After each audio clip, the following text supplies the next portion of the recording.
And so I tell that to leaders as well. Like, it is really hard for you to ask your team to do something you yourself are not willing to do or model.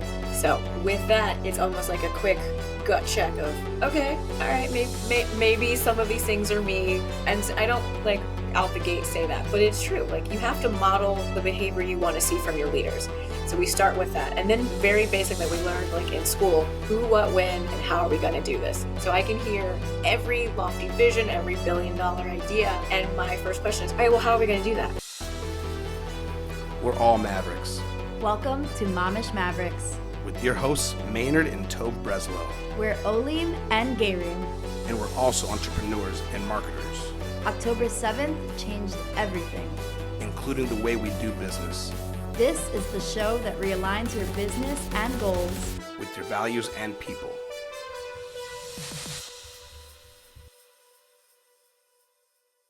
Back to Momish Mavericks podcast. Today we're joined by Monique Levy. Monique is the founder and COO, Chief Operating Officer at Levy Consulting Company. Thanks for having me. I'm excited to be here and talk to you about all things consulting and maybe all more. Things consulting, more dipping in. You know, we like to dig deep. You know, who are we? How do we get here? And you have an amazing story, a really cool story that we got to share there. So, want to get into that as well. And we're talking about it. In terms of what you do with your business, strategic team alignment and performance optimization, fun way of making sure that recognizing the impact on people involved keeps the company's future in focus and bring all the things together, right? So how we can do that to help businesses and everybody listening as well. Talking about consulting for luxury and legacy brands in terms of transitioning perhaps generations and definitely bigger brands, things that, people bring value to, have kind of this inherent value that comes along with the brand, right? And then also talking about how to empower leaders through change in terms of, it can be daunting making that change. So how we can turn, I love this, potential disruptions into powerful outcomes. So, turning that idea into actuality and executing on that. So a lot of great stuff to talk about. So great to have you on. I guess before we get into all the fun stuff, the meat and potatoes, I say, tell me about yourself. Tell me about your journey and kind of what's led to Levy Consulting. Yeah. So, I started out my working career, I should say, as a lawyer. So we'll skip all the high school jobs. They'll come up later probably. As a lawyer, and I was doing family law. And that is a really tough field for someone who's incredibly empathetic like myself. I could not leave that work at home. It's just really hard to shut the door and be like, it's okay, those people's problems will wait till tomorrow. And a few years of that and enough tears from clients and enough fighting with judges and other people that I was like, I don't want to do this anymore. I was getting ready to start my own family, and the idea of breaking others up, whether for good or for bad, was just not something I wanted to keep doing. And so I started doing operations and fundraising for nonprofits, and that was a lot of fun. It gave me the flexibility to be with my family, but also give back to my community. But as many people know, nonprofit work can be quite the burnout train. And I got to that point where I was at the end of my rope, and I kept getting the same type of question from some of the folks I was helping in our area. And it dawned on me that if I'm working this hard for someone else, could I just do this for myself? And that was the impetus between being completely burned out, my daughter starting school a few months from this timeline, and the fact that I needed a break. I was like, let me see what I can do. So I put in my resignation in about March of 2022 and had my first client by April of 22. And here we are, still going. Wow, I've managed to not burn myself out, but I've gotten really close. So I got to figure that out still. But I love what I do. I love helping people. I love solving problems. And really it probably all comes back from, my law days, but also being a Girl Scout where you're just there to help the world and help those around you and leave places better than you left them. So that's kind of how I approach my consulting and my work. I'm like, how do I help my fellow colleague and how do I leave this company better than when I found it? I love that. And yeah, obviously I've heard that before in terms of family law and difficult, and it's not so clean cut. I think it takes kind of a special personality to have that, right? And there's people who are doing amazing work there, and it's not that people who aren't working there aren't empathetic, but it's definitely so hard to be involved in these situations and to see what's going on. But you've been able to turn that and get everything here, right? So you mentioned, I think, April 2022. So there's a shift there, right? And kind of being able to optimize your own performance. How, before we get into how you help other teams, talk to me a little bit about that kind of transition. You kind of just like glossed over it, like, yeah, just like started doing it and got clients, and it was just like fantastic, and now we're still doing it. I mean, it's kind of a big shift, right? I mean, especially being a lawyer, having that training, and then going into business for yourself, being an entrepreneur. I know a lot of lawyers, great lawyers who aren't entrepreneurs. I know a lot of great doctors. Great doctors have no idea what they're doing when it comes to money. And, so being able to then come and be an entrepreneur, learning how to get your butt kicked, learning how to wear all the different hats and all the other stuff that comes along with it. How was that transition like for you from it's so jarring. It's not like you're consulting in a way, helping families, through these kind of processes or anything like that. It seems kind of a big shift, right? So what was that shift like, and how have you been able to optimize your own performance in that regard? The shift for me at first was a step back. When you go to law school, when you are a person who I'll just claim is a high achiever, like you're always seeking something. I consume a lot of information for fun. So I love reading, I love learning. So even when I was working for other people, I was always going to webinars. I was the person who went and sat through all the conferences and took the notes and went to the panels and asked the panelists questions. I was the person who followed up with speakers, or if I randomly met you in an airport, I then wanted to know about your business. So I always asked questions, and I always wanted to know more. And from the business perspective, that part felt natural. So when I mentioned my jobs post or pre-college, I worked retail. So the Gap, all those fun stores, when the malls were cool, I was the kid who worked in the mall. So I always knew business from that perspective, what it meant to meet a customer, what it meant to close out at night. And my mother also worked at a bank. So that's a really good, helpful part on the finance side. And I was lucky enough to be exposed to things from internships or jobs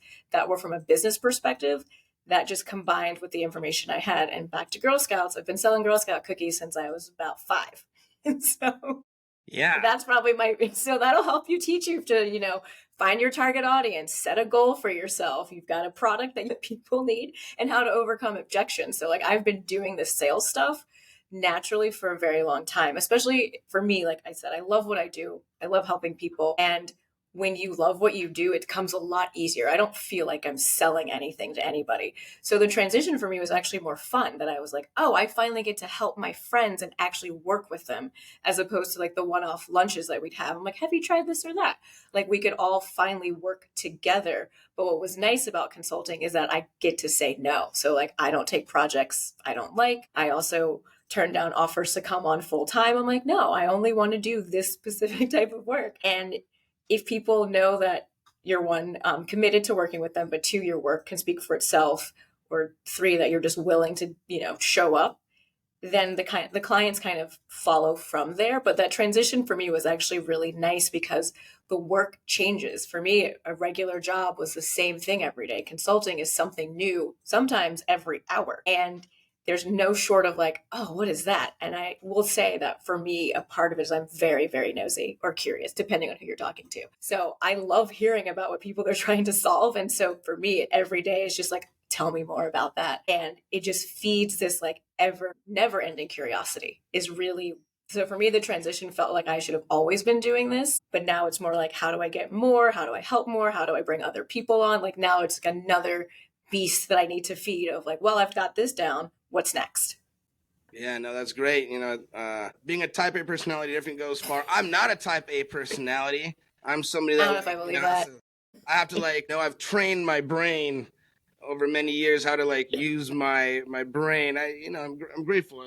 But how to train my brain and my motivation and how to lock it in and put it in the right place. And that's kind of but I was not like the person who went to office hours in college, or the person who was sitting in the front row and nodding and being like, please, can we have some more homework? I'm not getting enough. I need more homework. I was a back row person. What's I that? will admit that. I did like to sit in the back of the classroom. Like Okay, I still prefer to do that. Right. Work hard, play hard. Yeah, exactly. Yeah, so that's good. I definitely played hard, good test taker, and show up and get A's and then leave, and be done. You were one of those. See, Yeah. I had to study to get my A's. Yeah, I would just not go to school and then somehow get good grades. Even when I got in trouble, my dad was like, one time, like the principal would call my parents in, and I was friends with the principal. He didn't even want to do it, but like my teacher who didn't like me complain about it. And then the principal was like, listen, I got to do it. Now I get called in, my parents are there, and they're all just like having a good time. I'm like, what's going on? And they're like, well, you've like shown up to less classes than you've actually attended, and but they're all like, what are his grades? And like, he's getting straight A's. Like, so it can't be that bad, right? And then they're just all like, okay, let's get out of here. That was that. See, But like, performance based. yeah, exactly. Performance based, performance optimization. And that's where I'm going with everything, right?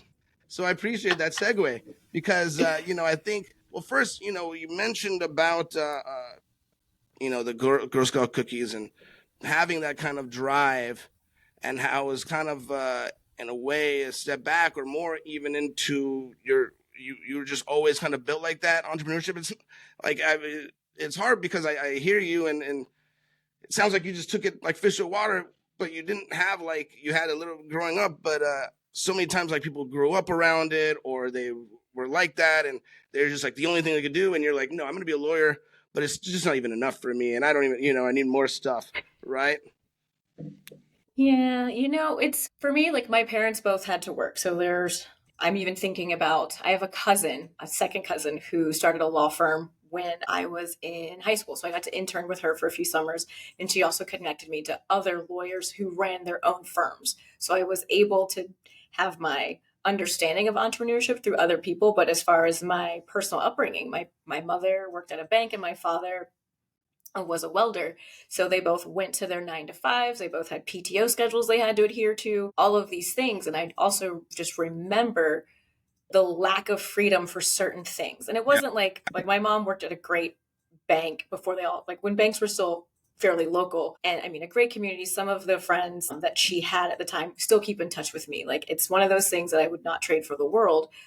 But also I think about like my parents couldn't be homeroom parents. They couldn't come to field trips. They couldn't make it for a little holiday thing. Like all of the things that you required to be when you're a 9 to 5, my parents couldn't do. So I also remember what that felt like. And I'm an only child, so it's not like, there were a bunch of us that they had to manage schedules for. It's still just that was the schedule. And especially back then when banks were actually open during working hours. So like my mom was always home late. So my dad was able to pick me up most of the time. And now it's just not, I don't have to worry about that. Like my daughter has a field trip coming up next month and the teacher's like, oh, it's at the botanical gardens. Do we have any volunteers? I'm like, yeah, I can make that work because I can go to a garden for the afternoon to hang out with my daughter in her class because that is something I'm able to do. But then sometimes I can't make everything, but I really do try to look at the fact that like I owe something to my clients, but I also owe something to myself because I chose entrepreneurship. So people always talk about, oh, you can do whatever you want with your schedule. I'm like, within reason, I still have clients. So if Yeah. I'm unavailable for days and hours at a time, I will then no longer have clients and will have to go back to work. And I think that's actually the biggest driver is every time I doubt what I'm doing, I decide, I'm like, well, do you want to go back to work? Like a W-2, a 9 to 5, however you want to say it. I'm like, do you want to go back to working for someone else? And as soon as I ask myself that question, I'm like, no. And I'm like, well, what do you need to do to make sure that doesn't happen? And Yeah. that's kind of how I got there.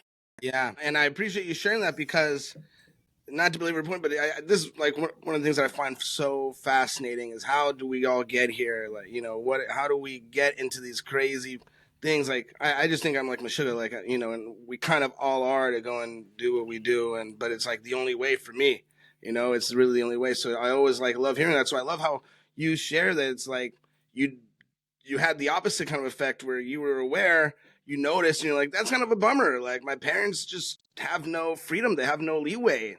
Like they have to do this thing, and how can I build a life that isn't like that, And mentioning being able to be there for your daughter and everything, and I appreciate you sharing that. It's that I grew up with my dad, just like, oh, okay, you want to go to the movies today? Like, just take me to the movies. Let's go watch Wayne's World. Come on, let's go. It's like he owns a business. He can do whatever he wants. He can pull me out of school, and we go, and we're gonna go watch a movie, and that's like how I kind of grew up. So I love that, but I love how you kind of were able to see, because so many times that does show so much awareness. So many times we just kind of go with what we're taught and don't really like analyze and think, well, yeah, that's cool, but part, I don't know if that's as cool as they make it out to be. Maybe not. Maybe there's like another way. So that's really awesome. And part of it goes into, as you mentioned, right, being part of a team and being in alignment and being a team with your family. Obviously, there's those dynamics and having to kind of manage that with the team, being part of other people's teams, even as a consultant and helping them with their teams, right? So how do you really Yeah. help with the strategic team alignment, helping performance optimization? I know that specifically one of the things you help with is really helping companies when they have to downsize and the pain that goes along with that and not making it just another number. This has to be done. And how do you bring the humanness into this process as opposed to just, an analytical from somebody who obviously does have such a great analytical brain and able to have that type A personality? How do you able to bring that empathy and everything into it process? Yeah. So first, I always ask if it's absolutely necessary. Like, have we decided this is the path we have to go on? And most of the time, when we get to the team downsizing, it's not because that was our first choice. I'd say 8 times out of 10, I get approached about maybe we need to think about offboarding a certain person. Like, there's a person who has a performance or a personality issue. But then when we start uncovering by just having conversations like this, like getting to know teams, understanding how they work as people. The questions you're asking me are a lot of the questions I ask people. Like, I want to know how they got to this job. Like, was this something you wanted? What do you want after this? Do you want more than this? Do you have the tools you need to be successful? Like, because I genuinely do care about people, and we start there. And from that, it's all right, well, let's go talk to finance. And then from there, let's talk to, some teams have a strategy person. Most of the time it's the CEO. And we're like, all right, what do we need to do if we wanted to keep everybody? What does it look like?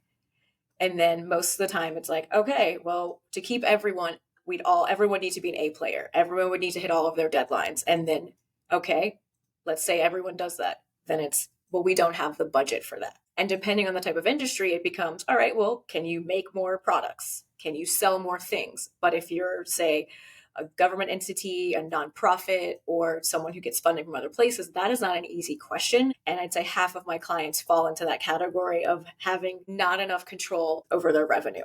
So when you're beholden to grants or a state or federal funding, you have a lot of decisions to make, sometimes quickly, sometimes your budget is set. I've had a client who had a budget zeroed out one year. That's what reserves are for. However, your team is relying on you to be there for them. You are their source of income. You are their source, you're their space. Like, if most of us work 40 hours a week, you spend more time at work than you do with your own family and friends. So it is on leaders to kind of remember that. So when we make these decisions, I bring all of that up first. Like, what is the goal here? What are we actually trying to achieve with downsizing? Is it because of cost? Is it because of performance?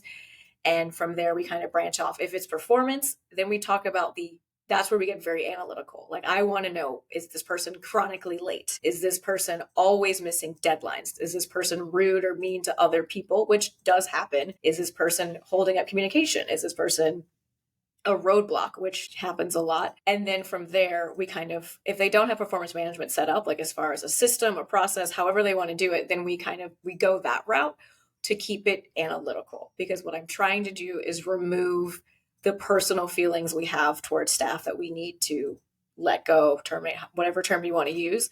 But and this is the only time I take people's names away if I can. So what I try to do is start looking at titles when we are downsizing. So that way it's not like, oh, Sally, she's the worst. It's like, oh, we have an extra project coordinator that we actually don't need because none of our projects are on time. So clearly our coordinator isn't doing their job, as opposed to, we don't like Sally because her hair is weird. Because people see names and faces and they start attaching to them. It's just natural. It's who we are. We want to get to know people.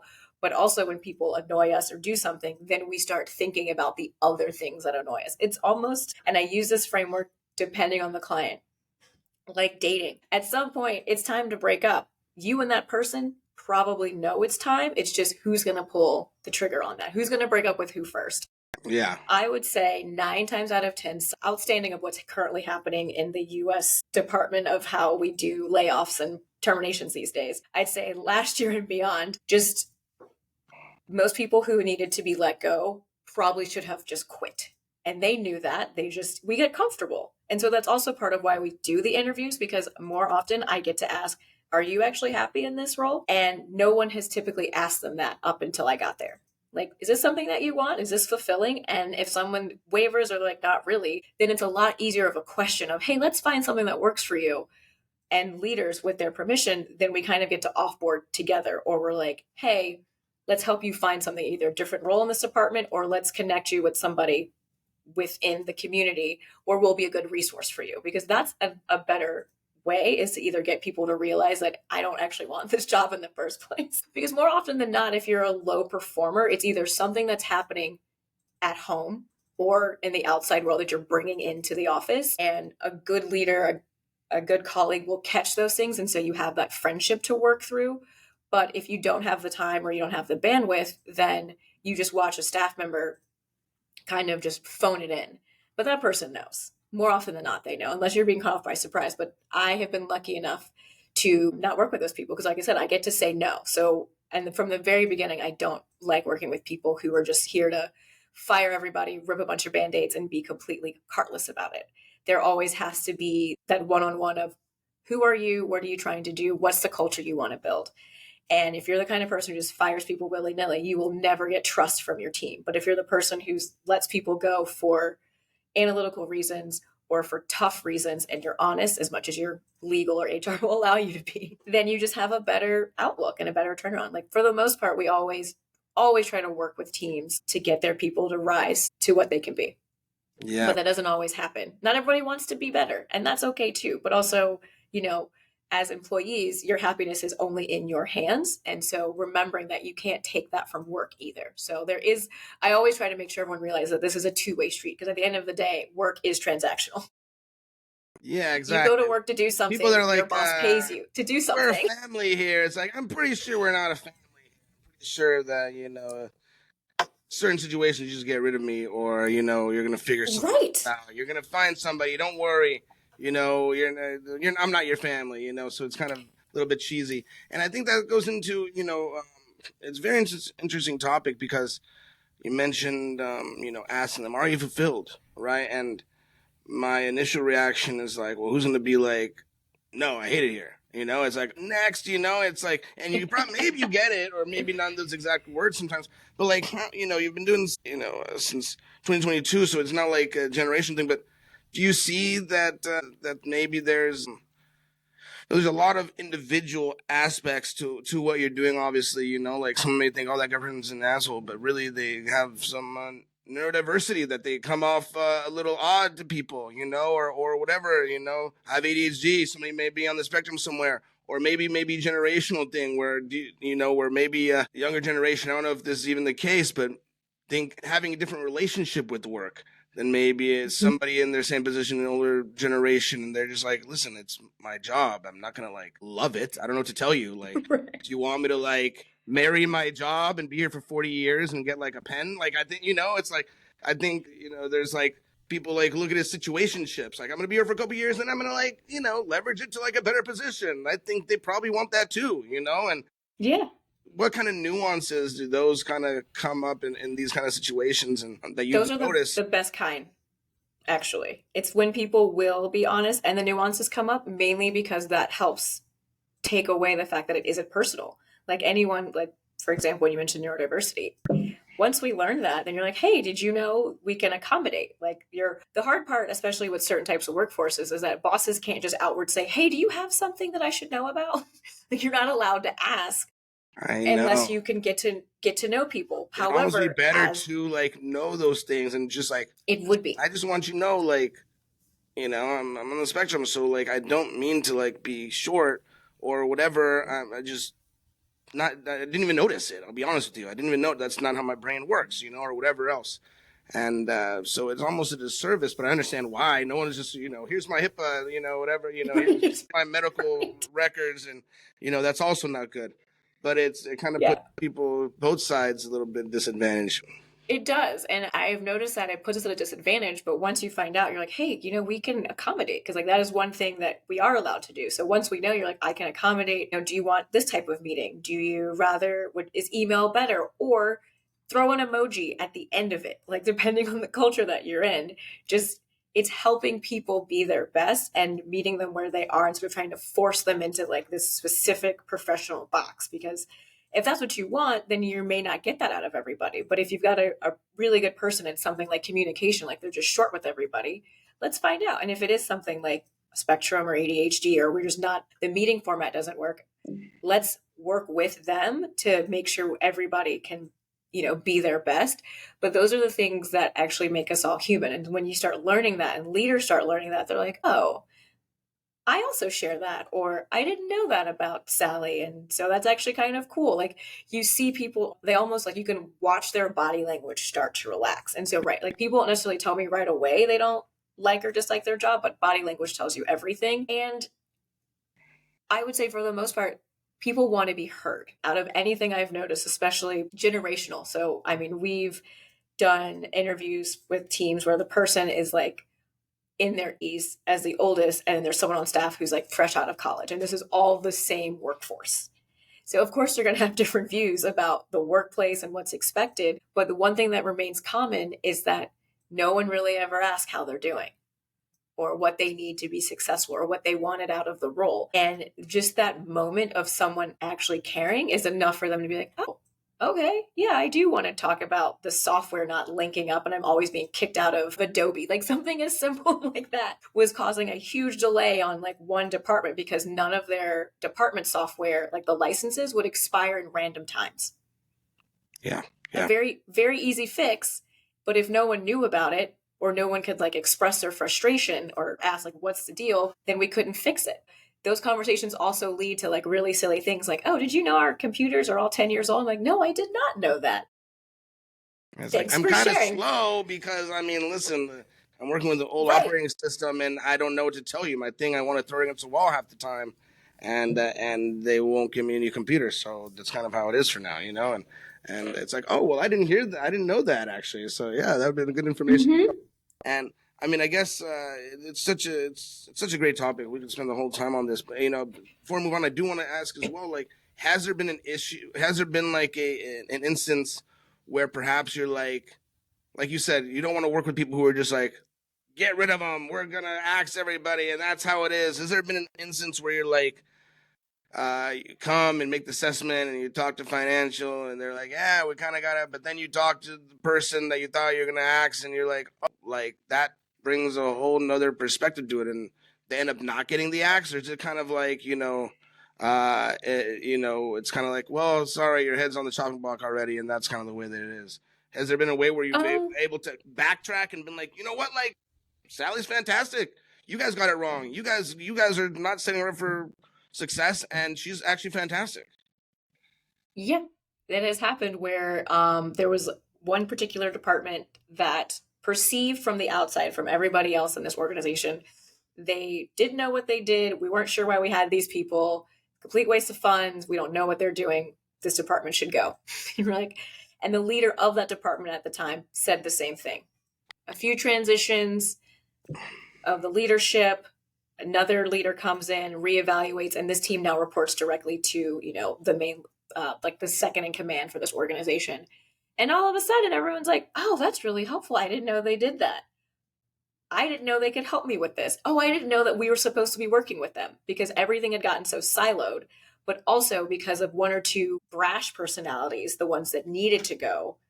A whole department was being seen as unnecessary, but there was really more, just like a couple of personalities in the way of a really great group of people who had a lot of value to add. Yeah. And what's great about being a consultant is I also just advise. I'm like, you don't have to listen to me.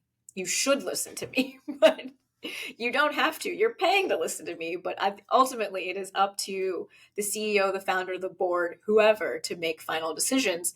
And I mean, I've had clients flat out say, well, I don't want to let that person go. I'm like, okay, well, then we should stop complaining about that. Like I have had to say that, because also if we are unwilling to fix the problem, then I'm not entirely sure what you need me for.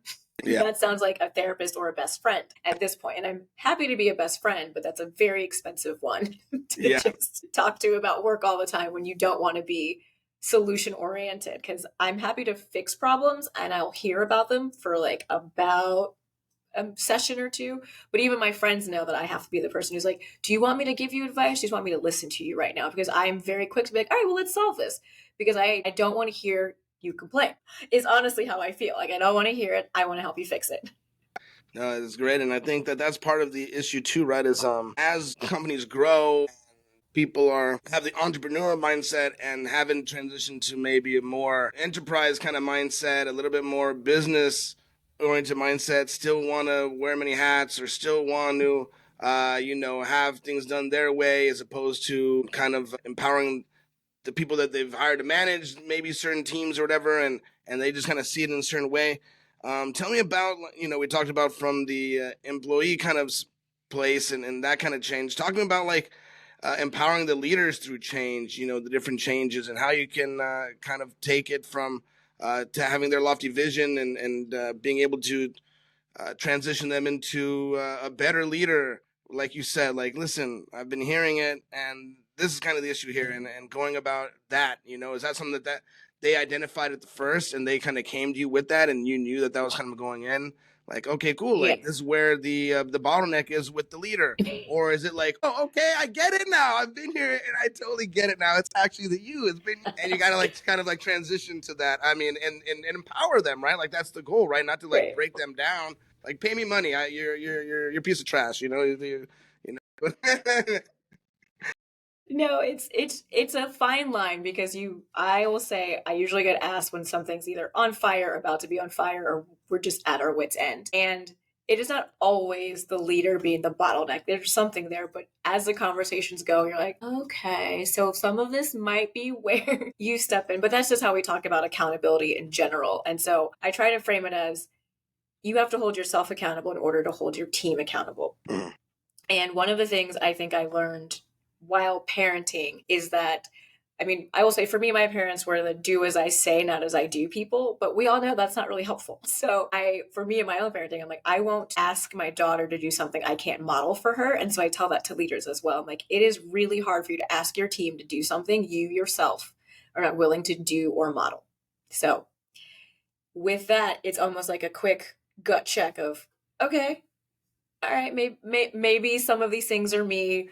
And I don't like out the gate say that, but it's true. Like, you have to model the behavior you want to see from your leaders. So we start with that. And then very basic that we learn like in school, who, what, when, and how are we going to do this? So I can hear every lofty vision, every $1 billion idea. And my first question is, all right, well, how are we going to do that? And then sometimes I can rattle along. I'm like, all right, I'm like, cool, who's going to do that? And then they're like, well, I can do that. I'm like, okay, but what else are you doing? And then I start asking, well, who's reporting to you? And then I start just asking questions, almost like kids do. Well, why? Well, tell me more about that. Well, okay, let's talk more about that. And then people just keep going. And before you know it, you can like watch light bulbs go off. And they're like, oh, yeah, that's budget. That's people. Oh, wait, my team already has 6 more projects. Or, okay, let's scale this back. Or like, I don't even know where all these projects sit. Or you realize they've put like, if we even just put it on like a quick chart, that they're now the owner of like 7 projects. I'm like, so are you doing the work, or are you leading the work? And for some people, it has to be certain things. And for others, they're like, no, I don't want to lead any of this. I want to do it. And they're like, okay, well, let's find that role then. Because for certain people, they want to step into what they're good at and what they love. And so I work on that. But if they're like, no, I want to step out, then we still have to go through the same process.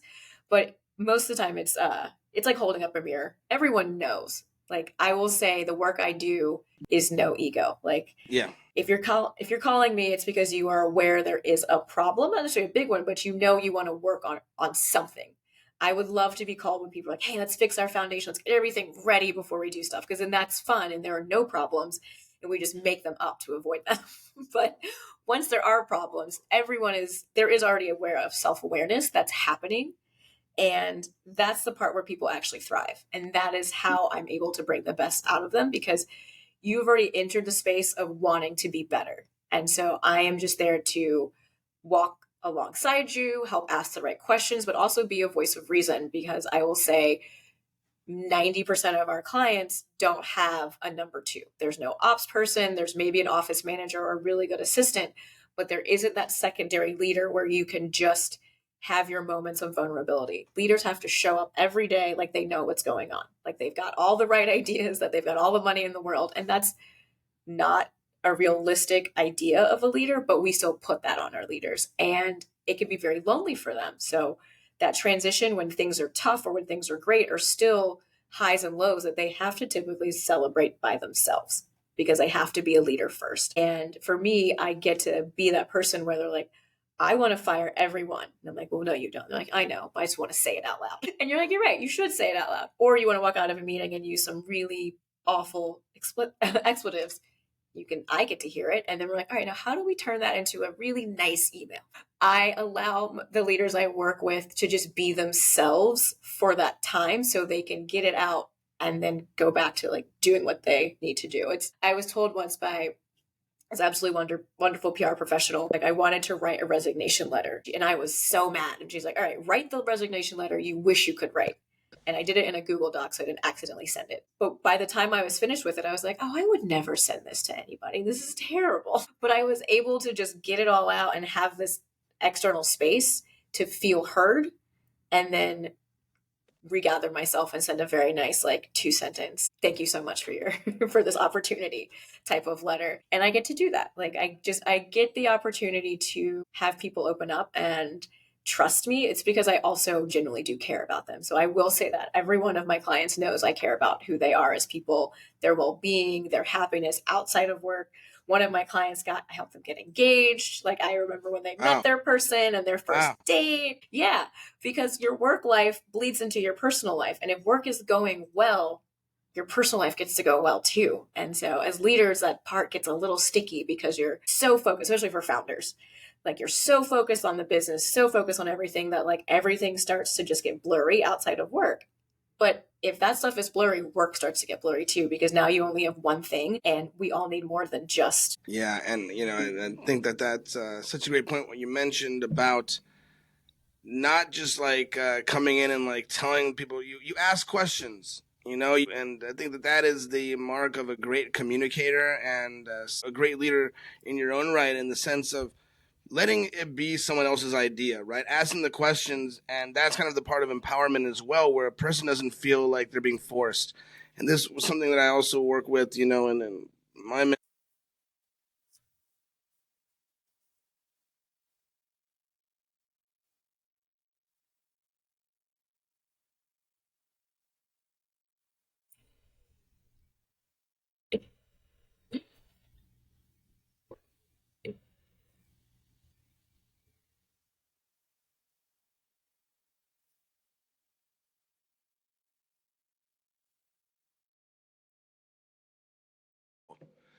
Wow, okay, yeah, and they're kind of like that light bulb goes off, and that's like real transformative change, as opposed to coming in and just putting band-aids on stuff and just being like, Yeah. okay, cool, like you're not losing money anymore, you're cash flow positive, so congrats, bye bye, and it's like, Right. Have fun.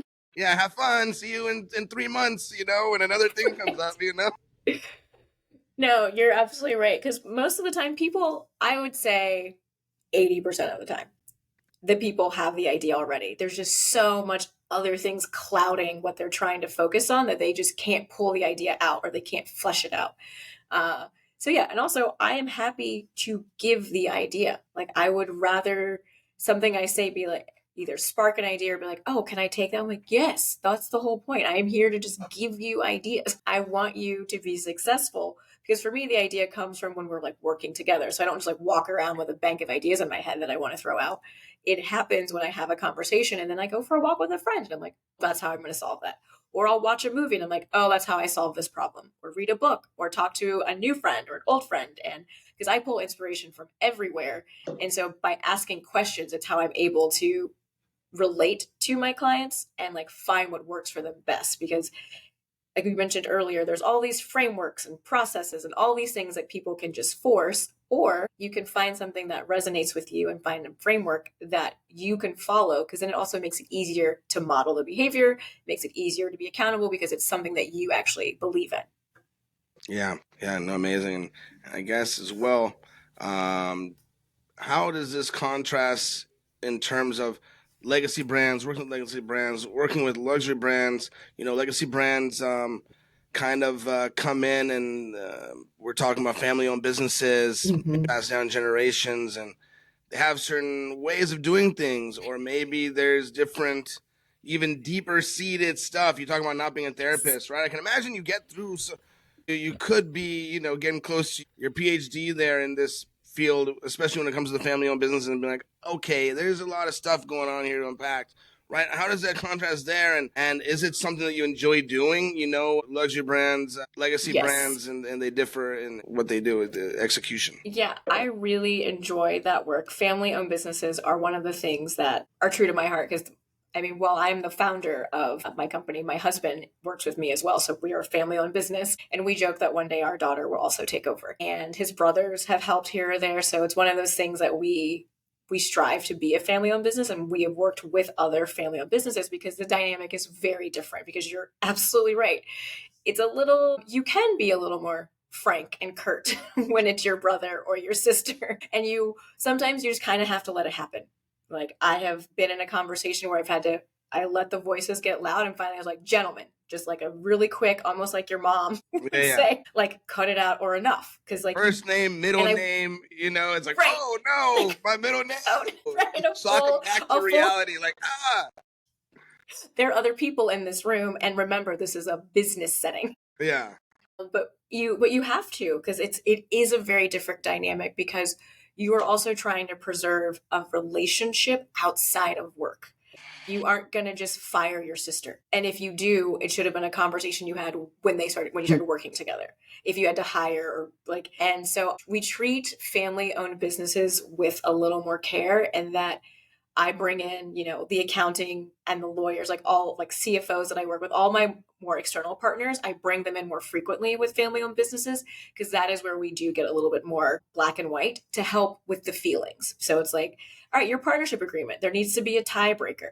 Like, I know you want to be 50-50, but that is where the biggest fight will occur, is because neither one of you are going to back down one day. And so that is where I force my lawyer stuff, is on the family-owned side, mainly for those reasons, to protect the relationships. Because too often what happens at work will start to spill out with your wife, your kids, your brother-in-law's kids, your parents. Like now all of a sudden Thanksgiving is really contentious because you don't like the new product line. Yeah. Is that really something that we should be worrying about, during Hanukkah? We now have 7 different places to go because no one wants to hang out. No, we don't want that. So I treat family-owned businesses with a lot of care, but we do keep it a little bit more structured to protect the relationship, because ultimately that's what we're trying to do with those. And then with the succession planning, that's always fun, because there are lots of times where people are like, well, I've been doing it this way forever and this is how it's going to be. It's that person who wants to take over for the relative, like, I have really good ideas and I'm not going to tarnish what you were doing. So we spend more time talking about what are the things that make the company great. Like, is it your people? Is it the culture? Is it your product? And that's where you just stay focused on what's in front of you. So I kind of use the approach of working with nonprofits when I work with family-owned businesses as well. It's like, what's the mission? Every decision should be driving towards that. What are we here to do? So if your product is, we make the best socks, then when succession planning, it's like, well, what are we going to do to ensure that no matter what decisions are made, that we remain the company that makes the best socks in the world? And that helps bring the temperatures down, because that letting go is very hard, especially on the family-owned side, because you built it most time they built it from the ground up. Some people are lucky enough to have it pass on through generations, but even still, like, I have a friend in marketing that took a family company to even bigger and better heights. And his father was like, we don't need to be that big. Why do you want to be this big? So like, there's also the limits on growth, because sometimes people are happy with what they have. And so how do you temper motivation, and how do you temper ambition?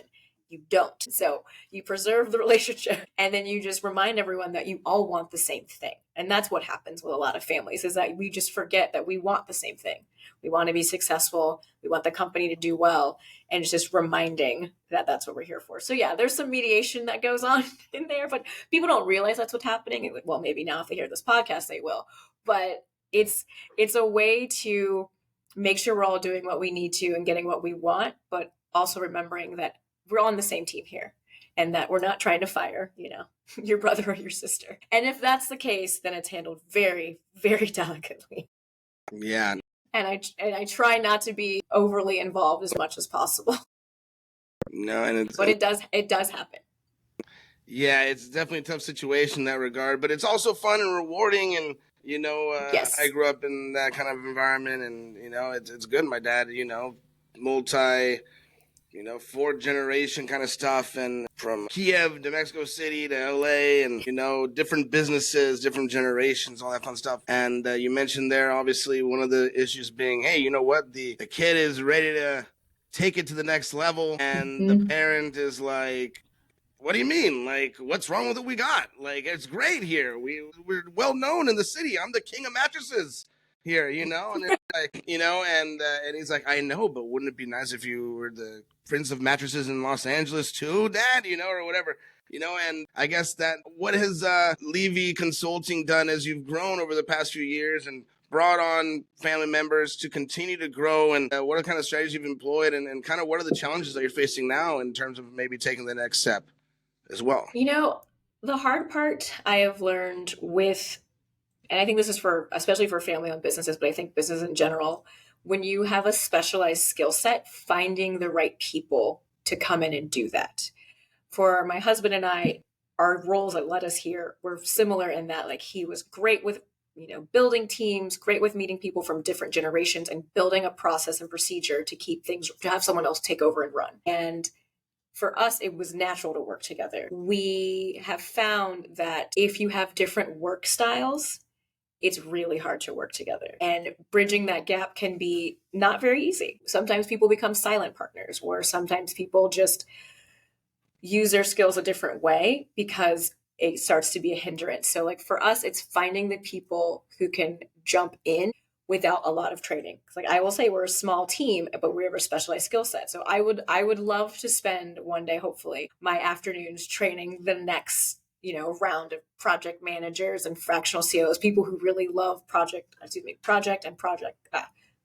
and product management, and just really getting to know people. But I don't have time because I'm working with clients still, and that's what makes it hard. Is that people who are incredibly empathetic but also analytical are not exactly the easiest to find, as my clients have been telling me. They're like, this job description's great, but don't you want this job? I'm like, no, I'm pretty sure you can find someone like me. So far, we've not done that, but that's okay. But that's where it is. It's that experience level, and the willingness to come work out on your own is what's hard for where we sit, is that there's a level of motivation and ambition that's necessary for consulting. Business development is on the table. Like, you can't just come work here and I'm going to feed you clients, because I have my clients, I have my style, but also I want people to develop their own style, because that's how you get your clients to listen to you. It's how you build your trust. Like, your personality matters in this work. Personality matters in a lot of work, but especially in what we do. And I don't know how you're going to operate with a client if you don't know how you're going to operate with a client. So for us, the biggest hurdle has been finding the expertise and the people motivated to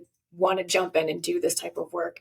And I say for other family owned businesses, it's finding people you can bring into a family dynamic. Like, we helped a family owned business hire their first non-family member after like 4 years. So, like, it's always outside of like the people who did their like front their a cake place. So they had like their retail staff, but anybody on the administrative, like truly in-house, all family members. So that first hire was huge, because now you're just coming into an organization where people just have automatic trust. They know where you live. You've known each other for years. So how do you break into a situation where people are like, who are you? Are you related to everyone here? That can be hard. So you have to figure out how you build culture around your family that is separate from your family, because it's easy to talk about your family. Like, it's easy for my husband and I to just like talk about client stuff throughout the day, in the car. It's easy, but once a third person is involved or whoever, you have to make sure you include them. And that can be really isolating for people who aren't part of your family if you're not including them and making them feel like they're part of the organization, just because when we talked about earlier that, we're not family per se, but when you're in a family owned business, that is where that line gets blurry, because people want to start, you want to bring them to lunch and you want to invite them to everything. So you do have to be careful about, building culture that is organizational culture, and then building culture that is, keeping your family unit intact. Wow. I mean, amazing stuff. And you mentioned at the beginning, right? Being a lawyer, family law, and not wanting to bring your work home, and and now you have no choice but to bring it home with you all the time. So I love how that was the solution, and now it's like, well, now I can't escape it. So, you know, Right. and I mean, this time has just flown by. I really appreciate you coming on. As we close, tell our listeners how they can find out more about Levy Consulting Company and seek out your services. You and your husband and everybody else involved, and before the fire gets too hot, I guess, you know.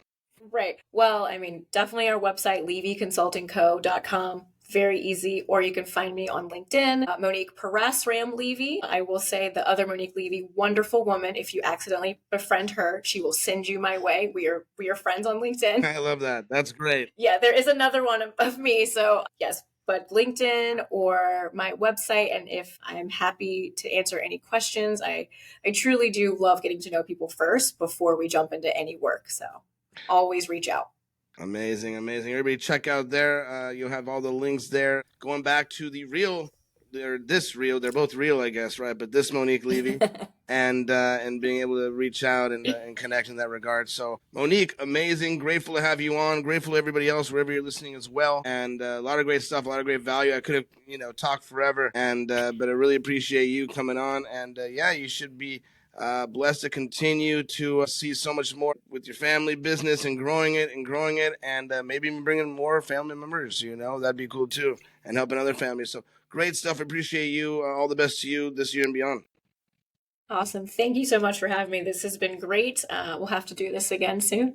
So thank you so much.